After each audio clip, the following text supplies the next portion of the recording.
Welcome to the Simpleton Podcast, the greatest podcast of all time, now streaming on all audio platforms, including those who serve the heavenly host. If you're watching us on YouTube, please consider not looking at us, but listening to our great melodic voices on an audio platform. I have a face that's made for radio. Welcome, Laura Heeman. Thank you, Clark Massey. All right. For this episode, we're going to do some housekeeping. There's been some interesting developments happening at Simple House and locally. Then we're going to go into our new congressional hero, Victoria Spartz. Talk about some misunderstandings of our inflation podcast as related to Victoria Spartz's observations. And then we're going to have a news section, which could become a repeat section called Crazy Canada. And then we'll talk about the future of the podcast. And particularly there, we're going to talk about evangelization. If you were to listen to one part of this podcast, please listen to that. We're going to talk about that evangelization has to, in a sense, take a different form than most of us come prepared for. And it's going to have to do with Simple House training and kind of that. We're also going to talk about a few ideas about the future of the podcast, about what type of topics you'd like to see us work on. And if you listen that long, definitely comment and give us some feedback because we need the feedback. Laura, would you like to start with housekeeping? What is the big development? Sure. Okay. The big development is I almost sort of caught a snakehead. You really sold that. You almost caught a fish. But the important part is that it was a snakehead. But there's another important part, and that is that fishing has long been a part of the Simple House culture. And Clark has always liked to do these fishing expeditions with some of our ministry friends. And these expeditions have been very much loved over the years. From the missionary perspective, these trips were kind of traumatic because Clark always wanted to bring all of the gear. And it was so much gear. And you had to pack the canoes on top of the cars and all this stuff. And it was a lot. And so I now prefer to fish sort of like a minimalist. And I just want stuff that only fits in a little backpack. So the problem was, when you're a shoreline fisherman and you don't have a boat, you're stuck with all the other shoreline fishermen. And you're basically in kind of a messy area that's overfished, right? Yeah. So the goal is to get some form of transportation like a canoe and get away from and get to a shoreline that shoreline fishermen can't get to. Right. This doesn't need, I feel like the fact this. Well, I have to go somewhere with this. You want to defend this. Okay. So one time I was out there with a bunch of young men from the neighborhood, good friends of mine, and we arrive and we're going to do an overnight trip on an island. In the Potomac. All right. We're north of town, so it's the clean part of the Potomac. We're north of the dam, north of Great Falls, rather. And we get to this island and we unpack everything and it's dark. And the guys are already like, can't believe we've done this. Like they can't believe that they've crossed water on a canoe to an island.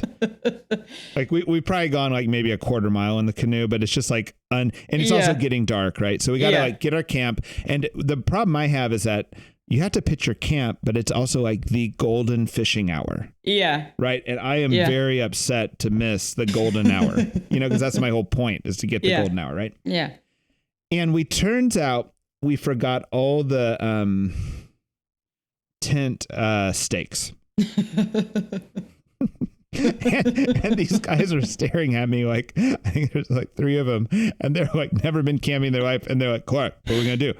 And I'm like, well, we're just going to wrap ourselves in the tent and lay down. Wait, do you mean the poles? Like the poles? Like the tent poles or the stakes? But the poles required stakes. The type of tent this was. It needed to be. Yeah, it wasn't one of these like.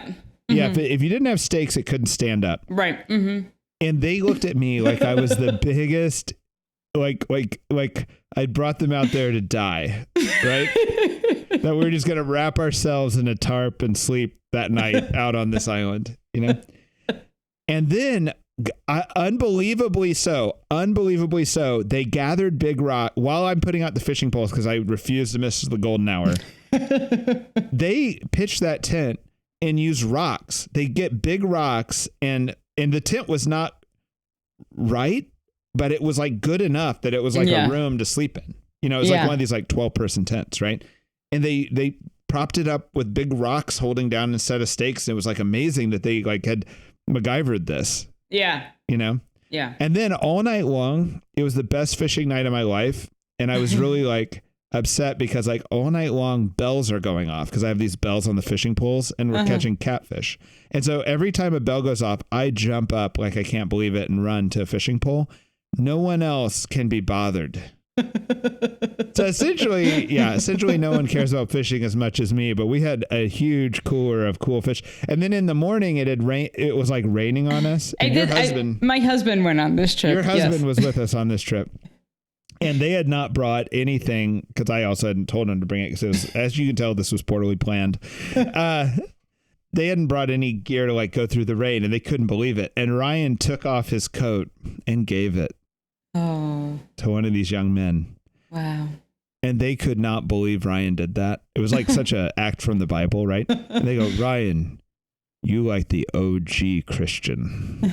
Wow. I never heard that story. Very high compliment. Yeah, Ryan doesn't brag about that, but that was a really, I loved that statement. Anyway, we got everyone home and they never wanted to go again. If you want to rile the OG Christian up, just ask him about having to deal with this like fishing pole rack that Clark It's built. So stupid. Everyone hates my fishing gear. And it's so immature that they have this problem. But anyway, let's go on. I'm about to vindicate you we're spending way too much time in housekeeping, but keep going. Okay. So now I like to go fishing and I'll go fishing with my kids and I just like everything in a little backpack. Like even the fishing rod, I have like those like telescopic fishing rods, you know, that get very small. And so the other day I went to the Bladensburg Marina, which I have taken my children to many times to try to go fishing. And I think I have nearly killed fishing for them there at the Bladensburg Marina. And my toddler was tired of fishing. So we went over to the park and I just threw the line in over the fence near the park. And right away, this big, like fat fish grabbed on. That's awesome. And it was enormous. And I couldn't lift the pole out, you know, because it was so big. And then I was like trying to grab the line to see if I could lift it that way. And I assumed it was a catfish because it was like this enormous fat fish. And then it looked you in the eyes. And I was like, that's a weird looking catfish.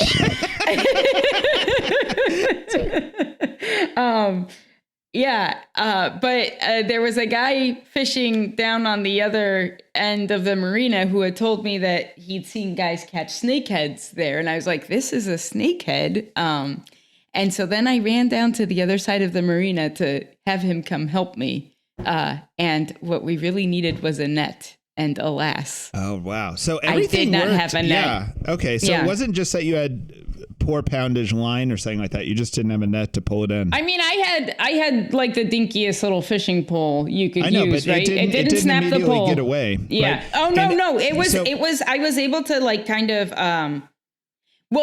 it kind of, I don't know. We need to somehow explain to people the significance of catching a snakehead. Yes. Okay. So if you don't know about snakeheads, in the early 2000s, somebody found one like in Crofton, I think, near the bay. And there was this like huge freak out because it's like this invasive, very aggressive species of fish. And it was going to come and invade and kill the whole like Chesapeake ecosystem. Let me say where this comes from, though. Mm-hmm. It's an aquarium fish.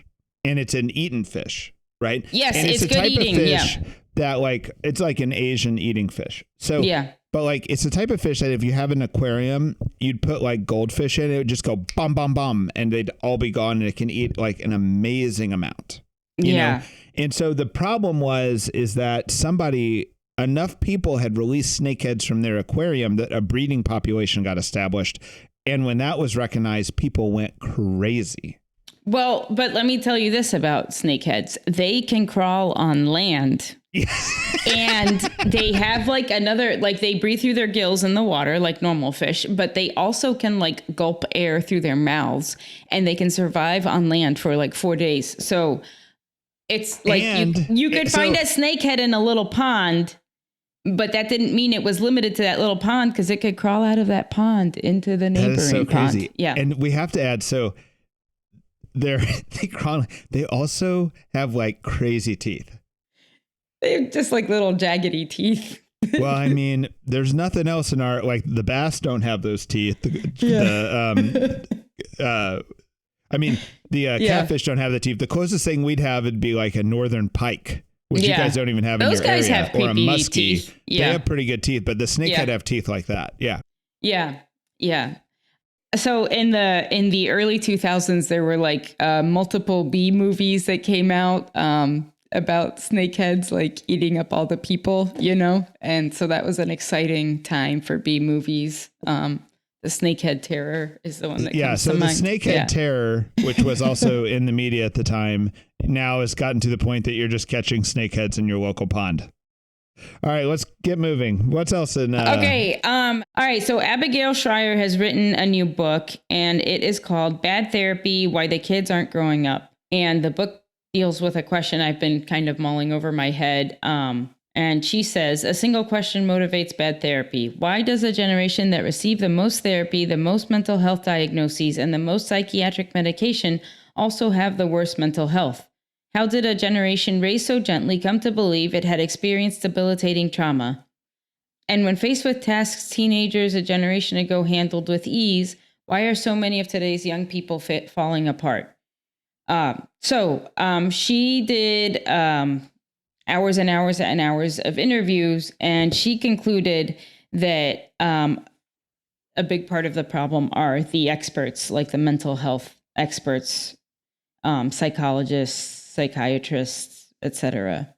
So instead of it being environmental or a parenting problem, she actually thinks the profession of mental health could be causing a mental health problem. Mm-hmm. Yeah. So this is interesting, partly because we've wanted to talk to mental health professionals on this podcast, and we've thought about inviting a practitioner, and we thought about inviting a professor. And in each time, it kind of got to the point where we weren't sure we could do it because we were going to put them in an unfair situation. Yeah. Yeah. Like I would kind of want to pick their field apart a little bit. Right. And they kind of had a strong incentive to not allow that to happen, although their expertise would be valuable. And I think we could learn a lot. I think the practitioner had a lot of interesting insights that might, be interesting to talk about, but not in the context of is the mental health field. Right. And the other issue is I'm kind of interested in mental health because there's like the professional side of it where the practitioner is and it's taught in the university setting, but then there's just pop psychology. Yeah. Right. Like, I think we all know that we've been in conversations where we're like diagnosing each other or someone's talking about, without any like real psychologist being involved, something that happened to them as a child that caused this X, Y, Z in their life. And it's this kind of like amateur psychology happening, right? Yeah. And I'm as interested in that as I am interested in real psychology. Yeah. Because I find this pop psychology very influential in people's lives. Yeah. And I think the pop psychology is coming from like psychology, Yeah, I worry though that like I see so much irresponsibleness in kind of the pop psychology. Yeah. And I just don't know that I can blame that on the practitioners. Like here's an example, like we're supposed to honor our father and mother, right? But you'll see people just in conversations trying to understand themselves, seeking self-knowledge. Based on how toxic their parents are. Crucifying their parents, speaking very poorly of them. And I'm not saying that parents are perfect or anything, but it seems like we're almost like baiting people into breaking one of the 10 commandments and excommunicating their parents through psychology. Yeah. And I don't know that a practitioner would or wouldn't do that in a session, or maybe there's some that do and some that don't, Yeah. But I do know that happens in pop psychology all the time. Yeah. I have the impression that that does happen, not from having witnessed it myself, but from articles that I've read. And I remember reading an article this summer where this woman had kind of made some breakthroughs in understanding herself, with a psychologist and some of her history and putting some of those puzzle pieces together. And but had to stop going to the psychologist because she realized it was like kind of a limited view, that the view that the psychologist was giving her is like, you're broken because you're a victim, and she couldn't get out of there's no way the word is in my brain in Spanish. I don't know, to overcome that, because that's just like, like that's the role you have in this story. One of the things that our ministry does is we're always dealing with addicts. Mm-hmm. Right. And addicts being like a subset of the types of mental illness and problems you can have. Right. Mm-hmm. And a lot of the people we work with have been through trauma bigger than most people, like murders. Yes. Like abuse, like crazy abuse. Real criminal behavior, not, harsh words. Right. And the truth is that if you're with the addict and they want to talk about all the reasons why they think they're an addict, they could be 100% right, but you're in you're in like a useless conversation. Yeah. Right. The only people I've ever met who've gotten better have taken radical personal ownership of their problem and started from that point. Yeah. Right. Sometimes knowing the cause of the problem does not help you get to the solution of the problem. Yeah. Right. And so somehow, like with addiction, it's like only through saying the buck stops with you do you actually get to a solution. Blaming parents does not help you. It almost becomes like an aid and abetting to continuing the addiction. Yeah. Right. Yeah. I went to a therapist, a psychologist, like in my mid-20s, and it was like a really helpful, important thing for my life. And I was like initially extremely surprised. Like I thought we were going to get into my whole, past story, family background or whatever. He had like almost no interest in that, like it was like very just cursory overview of that. And then like, okay, here are tools you can use, to kind of better your thinking. And it was like cognitive behavioral therapy or a version of it. And it was like a tool for me to be able to like improve my thoughts and my thinking and my attitude and my reaction to things that happen to me, right? Not like picking apart the external things and showing how bad they were. It was like, well, how do I, So he gave you a tool set that you could then use, which right? is like and that's continues useful to be useful today. Yeah. To this day. That's great. Yeah. Yeah. So that seems like a great, testament to the value of it. It's hard to have these conversations about the critiques and the potential, those ideas with a professional in the field. And that's where we've kind of gotten stuck. And the other issue that I want to talk about is at Simple House, we've talked a lot about the spiritual aspect of poverty and of social problems. And because it is there, these things are intertwined, right? Yeah. And in psychology, they're even more intertwined, right? But it's very difficult to have a conversation where you're talking about the supernatural and the psychological, but you almost have to. Like if you're really going to tackle someone's well-being, you almost have to have the spiritual and the psychological intertwined. Yeah. And I also think as far as this pop psychology goes, in my mind, there's been kind of like three types of spiritual direction I've seen. Two bad, one good. So one of the bad ones was I've met guys who've come out of like a decade of spiritual direction and say, I quit my spiritual director because I realized what we were really doing was just amateur therapy. Mm-hmm. You know what I mean? Like the spiritual director thought that spiritual direction was using pop psychology on someone, right? Not non-professionally, right? Mm-hmm. And then I've also seen bad spiritual direction where the spiritual life is kind of treated as if it were a recipe. Right. Which I think is also, frankly, that's kind of okay for like someone who's just entering spiritual direction for a minute. And good spiritual direction, I actually can never put in a box Yeah. So I can't explain what good spiritual direction is, but I know those other two ways are not good, Yeah. Well, good. So that's the difficulty we've had with this. What else we got? What else we got is Simple House. All right. Simple House started as a little bit of a detox from the world. Like there's this monastic element of Simple House where we're trying to keep these houses very simple foods, simple decor, wood burning stove in one of the houses, kind of like a monastic cell type experience, a good place for prayer with some austerity, no distractions. Yeah. Mm-hmm. So, early on, it was important not to have a TV. At this point, many people don't have TVs because your laptop is a TV, right? Yeah. And another issue was we didn't want to have internet, for pretty obvious reasons, or alcohol, right?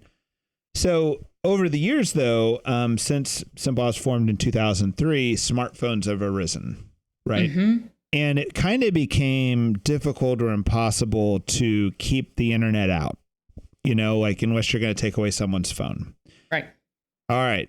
This has now gotten to the point, and I've tried multiple strategies now to correct this, that all new missionaries at Simple House are getting flip phones. Starting next year. This year it's optional. Next year it's mandatory. And it's interesting. When I offer a missionary a flip phone, I go, hey, how about you give up your phone and I'll give you a free flip phone, like a dumb phone. And they go, oh man, I don't think I want to do it. And I go, I think I'm going to make it mandatory. They go, oh, that's so cool. I'm in. So anyway, we researched dumb phones. A shout out to, so we actually had some missionaries who already realized this was a problem. They went out and found their own dumb phone. It was by Sunbeam Media, which is a company in rural Missouri founded by Mennonites who make dumb phones for... Wait, Missouri? Oh. Yeah, Missouri. You said, oh, okay. Yeah, oh, cool. It's a small town up near Iowa and Missouri that this little phone company started, and all they do is the hardware. They sell just the dumb phone, right? Now, what's kind of cool about Sunbeam's phones is it has mapping, it has text messages, it has a camera, and has this, but it kind of keeps you from doing the other things. You can even pay to get voice to text, and they will not sell a cellular plan, but the phone's unlocked to be used on any cellular plan.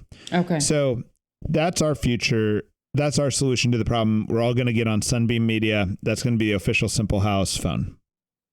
Cool. That's exciting. Yeah. I think this is going to be a selling point. We're actually going to kind of show it at the Focus Conference this year. Yeah. And I think it's going to be attractive to people. Yeah. Yeah. Awesome. Ready for the next segment? Yes. Okay. A congressperson I've never heard of. She is a representative from Indiana named Victoria Spartz. And she briefly was on the leading news, and then before the end of the day was dropped from the leading news, and you almost got to wonder if she's being censored a little bit. So what is her statement?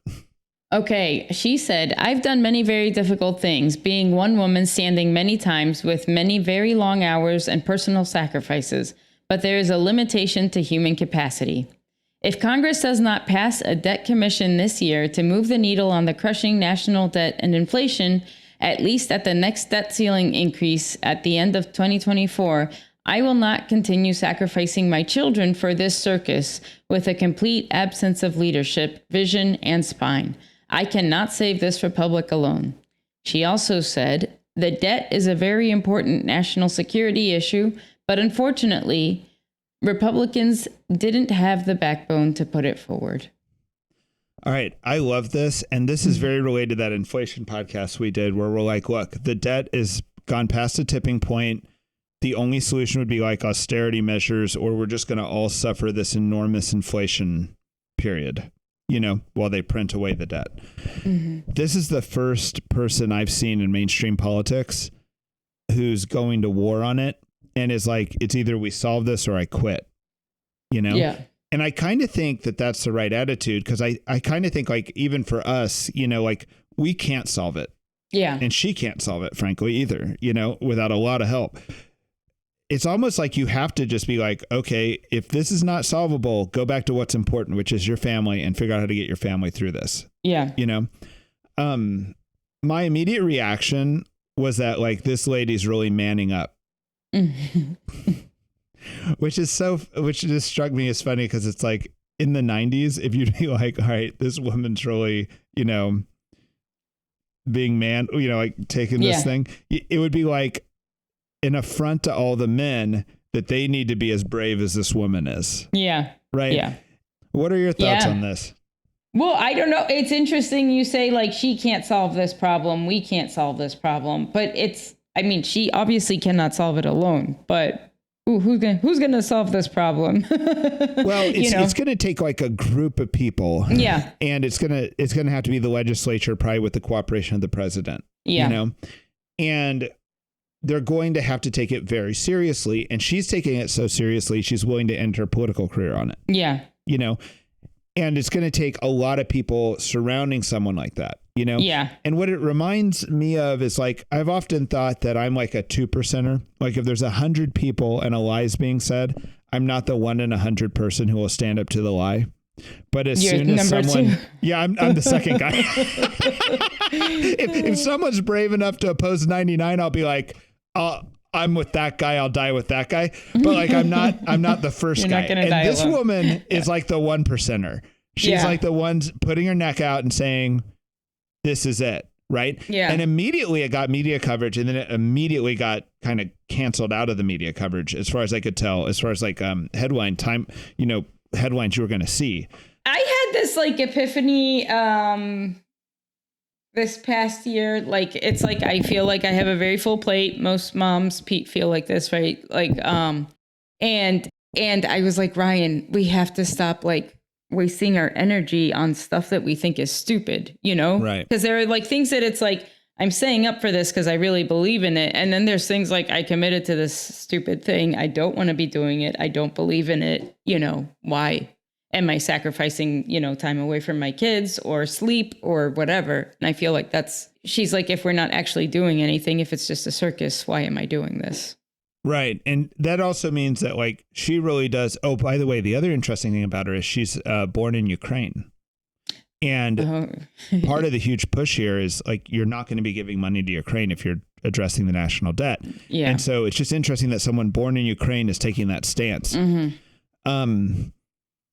She's not there to just have a nice political career. She's not there to be known as a, just to be known as a Congress member. Yeah. Right. She's there to either fix a problem or she'll just go home, and that's okay too. Go do something she believes in. Yeah. Yeah. And I think that's right. And I think for the rest of us, there's kind of this question of like, well, voting's not asking much of us, we can just go do that. But, are you to like spend some energy trying to quote, like fix the nation or what's kind of become the empire? Or are you just going to make sure that your family can surf the problems that are going to come as the empire starts falling apart? Yeah. And it's more rational, unfortunately, to just position yourself so that you're in a good spot. Mm-hmm. Where are you actually useful? Where are you actually able to affect change? And we can waste a lot of energy on stuff that is not that. Right. And I love her statement because it kind of is illustrating both things, that this is an enormous problem. We have to stand up to it. Yeah. And then also, if you guys aren't going to do it, I'm going to go home. Go get my house in order. Right. The other thing that's interesting about that inflation podcast is the same argument keeps coming up over and over again. I keep meeting it with smart people. And the argument is this, and this will kind of go against the overarching argument of my inflation podcast. But the argument is, look, the Fed sets rates. The Fed sets rates to help the economy, to either fight inflation or spur growth. We probably could be going into a recession in the next couple of years due to these high interest rates, and therefore the Fed will cut the rates. Right. Mm-hmm. And that's almost the complete inflation interest rate analysis I'm hearing just from most people, and so I would like to address that a little bit. But part of the thing is they have this idea that the Fed sets the rate. Yeah. Right. That's not really true. There's something that's like a capital market for loans that sets rates. Like a lot of contracts are written on LIBOR, which is the London interbank something rate, and there's an international capital market that also sets rates, right? And the Fed is very influential in that capital market. They're kind of the Saudi Arabia. Saudi Arabia is to oil, the Fed is to the capital market. But the Fed is kind of getting to the point where its influence is waning because they're going to have to start printing currency to get rid of the debt. And that's going to decrease their power to actually set the rate. So anyway, I just wanted to throw that out there because that's the leading argument I'm hearing people make. And I just don't think it makes sense. Yeah. So, okay. So we just did our debt doom section. How about we talk about crazy Canada? Remember when people wanted to move to Canada anytime anything bad happened here? Yes. Whenever we were not sufficiently enlightened, the Canadian utopia was always there for us. Yes. A peaceful, logical place where people were kind and didn't shoot each other. Right. It also seems to be a culture that has some pretty different values than us. Yeah. The most recent thing that happened is they've decided to start regulating podcasts, which is an interesting take on freedom of speech. Right? Yeah. They're going to say that if you're running some type of podcasting platform in Canada, you have to have so much Indigenous voices on your platform, and you have to have like voices they don't like essentially off your platform and have it in certain ratios. I don't know that we'll be broadcasting in Canada for much longer. Not that that's a huge part of our listening audience. Yes. But it was part of our listening audience. Yes. Oh, it was? You have some friends at Madonna House. Yeah. Right. Yeah. All right. The other thing that's been interesting about Canada has been like kind of, the COVID stuff, but particularly the shutdown of religious services there to the point that they were willing to arrest priests celebrating mass, Yeah. That's pretty draconian. Yeah. I mean, the COVID shutdowns were extreme, I think, parts of Canada and dragged on a lot longer than here. Definitely the videos of what the police were doing in Canada were way worse than the U.S. Yeah. There's also this like the trucker convoy issue. So then the way they treated the truckers at the end of the trucker convoy, those guys are still facing charges for a civil disobedience protest. Facing many years in jail for civil disobedience and being called Nazis. Yes. Yeah. And there's kind of like a weird, I don't know if it's like double speak or what it is, but it's like Justin Trudeau started calling them Nazis after there were some pictures where I think guys were holding up like a sign with a swastika, like, I don't know if it was like next to Justin Trudeau's face, but so he started calling them the guys with the swastikas, Right. And they were trying to call Justin Trudeau the guy with the swastika. Right. They're trying to call Justin Trudeau a Nazi, but then the way it gets reported by the media is that they are Nazis. But now it's like Justin Trudeau is like, all these guys are evil supremacist Nazis, Meanwhile, Zelensky comes to town and he has like a literal Nazi honored because he fought Russia in World War II. Right. So it's so interesting. It's also interesting just I want to talk about freedom of speech a little bit more, but also the whole idea of Nazis is interesting because like in America, Nazis are boogeymen. They're someone that you like don't really see, but they apparently exist and they're threatening us. Right. But when you invoke the boogeyman, it's like can be a way to suppress freedom of speech. Well, 100%. Like they need the Nazis to exist. That's why they're kind of the boogeyman. Right. But like in Europe, Nazis are actually a real phenomena that has a political force to it, you know, and particularly in Ukraine, they are. And by the way, anything we say against, the war in Ukraine or throw shade on Ukraine is in no way supporting Putin. Yeah. Putin can be a bad guy and Ukraine can be a bad guy and they can all be bad guys. Right. Yeah. Yeah. It's weird when you see people lionize Putin as a good guy because they're against the war in Ukraine. It's just a weird reaction. Right. Yeah. I guess I wouldn't also characterize it as Ukraine is a bad guy and Putin's a bad guy. Right. Right. But yeah. Right. There's a corrupt situation happening. There's a corrupt situation. And I feel like it's like unclear who a part of the problem is like, who are all the corrupt players in this has been unclear and they extend beyond Ukraine. Yes. And part of what's been kind of go back to the debt section and Ukraine spending is I was under the impression we were buying Ukraine bullets. But we're like funding their small businesses and keeping their doors open and their social workers and their government. We're literally just paying their government salaries, right? Yeah. Which is amazing that we can afford to do that and not, fix problems here. Yeah. Yeah. The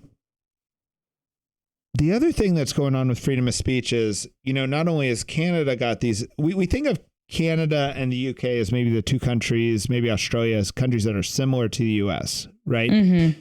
But the UK last year apparently charged or imprisoned 3,000 people with crimes on social media. And the crimes were not instigating violence. They were just saying things that were either politically charged against like a protected class or a hateful statement. Yeah. Wow. And they're not doing any of these charges against important thinkers, like people who have some gravitas who could come back at the establishment, or the Douglas resources. Murrays of the world. Yeah. Who, if you charged him with some type of censorship or you tried to censor him, he would come at you hard. They're doing it against small people. Yeah. People like maybe at our level, you know, which is, I don't know. I mean, in a way, like I hear Americans say every day, look how divided we are. Look how much disagreement there is. Look how much bad rhetoric there is on both sides. Right. And I'm like, yeah, but I almost wonder if that's the way freedom of speech works, that like when you have a major problem, which I believe we're in a major problem, that it gets really hot before it comes to a conclusion. Yeah. And that this is not like a reason to censor speech, this is actually the functioning of a free speech marketplace. Yeah. So, yeah. All right. Switching gears to the future of the Simpleton Podcast. All right. We have some ideas. We have one major idea we want to float out there to get feedback on. If you've been listening this long, you definitely are a listener. And we would love for you to send us some form of message. It could be a comment on one of the platforms, or you could just email us at asimplehouse@gmail.com. We were getting ready to start a podcast that we had second thoughts about that was like, should we try to wade into all of these weird abuses of the justice system? Mm-hmm. Right. And like kind of look at the charges against Trump, the Whitmer kidnapping, abuses of the IRS and the whistleblowers at the IRS. Hunter Biden's treatment, what else were we going to talk about? The FBI Twitter files. Right. In a sense, to give a report card on whether or not the Justice Department and the justice system has gone essentially full blown political and lost its, real proper nature, Yeah.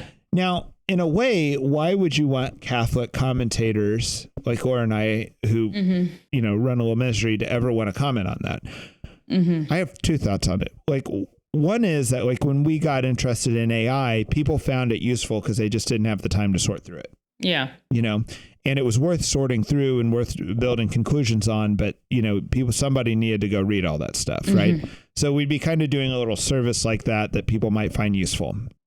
The other reason is like we are an out group as Catholics. We are a threat in a way to certain ideologies, and throughout history, this has happened, and throughout history, it's gotten real ugly, Mm-hmm. And even like in the church sex abuse crisis, there's a lot of that's justified. And there's a lot of that was a political hit job, right. Meaning that like we often have expressed that they didn't go after other equally guilty parties. Mm-hmm. Right. Mm-hmm.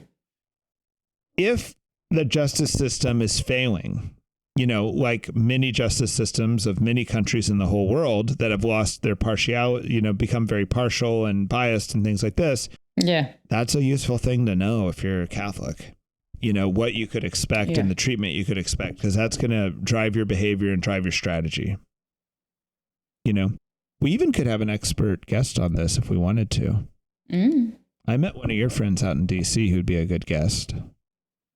I don't know. Well, once again, we could have that conflict of interest problem that like if you're a field of psychology, you can't go around bashing the field of psychology or you're hurting your own career.